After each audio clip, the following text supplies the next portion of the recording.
Di era modern dengan adanya internet, banyak orang yang tidak percaya kalau Perang Dunia III, World War III, nampak di depan mata. Namun siapa sangka menurut Presiden Ukraina Volodymyr Zelensky Perang Dunia III sudah dimulai.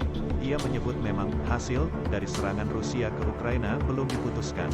Tetapi mungkin keputusan itu telah memicu perang global skala penuh dalam sebuah wawancara dengan NBC News. Sesungguhnya tak ada yang tahu.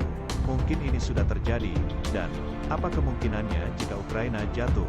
Mungkin saja Ukraina jatuh, kata Zelensky merujuk ke Perang Dunia III saat ditanya pembawa acara NBC Nightly News, Lester Holt. 80 tahun lalu saat Perang Dunia II terjadi, tragedi yang sama melanda dunia. Tidak ada yang bisa memprediksi kapan perang skala penuh bakal meletus, tegasnya lagi. Wawancara terbaru Zelensky dengan media AS ini ditayangkan setelah ia memberikan pidato virtual kepada Kongres Amerika Serikat AS pada Rabu pagi.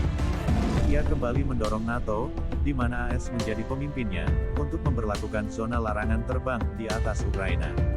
Dia meminta dukungan yang lebih agresif dari anggota parlemen dan Presiden AS Joe Biden. Ia menyebut serangan Rusia sebagai teror yang belum pernah dilihat Eropa selama 80 tahun. Saya punya mimpi. Saya butuh melindungi langit kami, katanya memohon. Saya membutuhkan keputusan Anda, bantuan Anda. Sementara itu, AS akan mengirimkan bantuan militer besar-besaran ke Ukraina. Biden mendedikasikan $800 juta kemarin, termasuk 800 sistem anti-pesawat dan 9.000 sistem anti-armor. Sebenarnya, pernyataan soal Perang Dunia III sudah dimulai sempat dikatakan investor dan miliuner asal AS Bill Ackman. Ini, kata dia, terjadi karena Rusia dan Ukraina meski banyak yang tidak menyadarinya. Kegagalan Barat menghentikan pendudukan Rusia sebelumnya seperti di Crimea atau Georgia menjadi penyebab. Ini memberikan keberanian ke Presiden Rusia Vladimir Putin untuk mengambil lebih banyak langkah. Memang, Barat sudah mengendalikan diri dengan hanya memasok senjata ke Ukraina sebagai upaya membantu peperangan di darat tanpa terlibat langsung. Namun, ini perlu diwaspadai karena Putin bisa terprovokasi dan bisa mengeluarkan nuklir.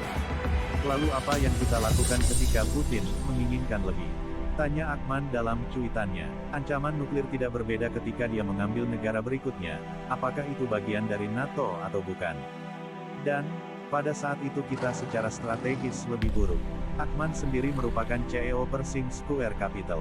Sebelumnya, ia menyerukan penguncian nasional selama 30 hari dan memperingatkan bahwa neraka akan datang, dalam sebuah wawancara dengan CNBC saat berbicara terkait virus corona 2020 lalu.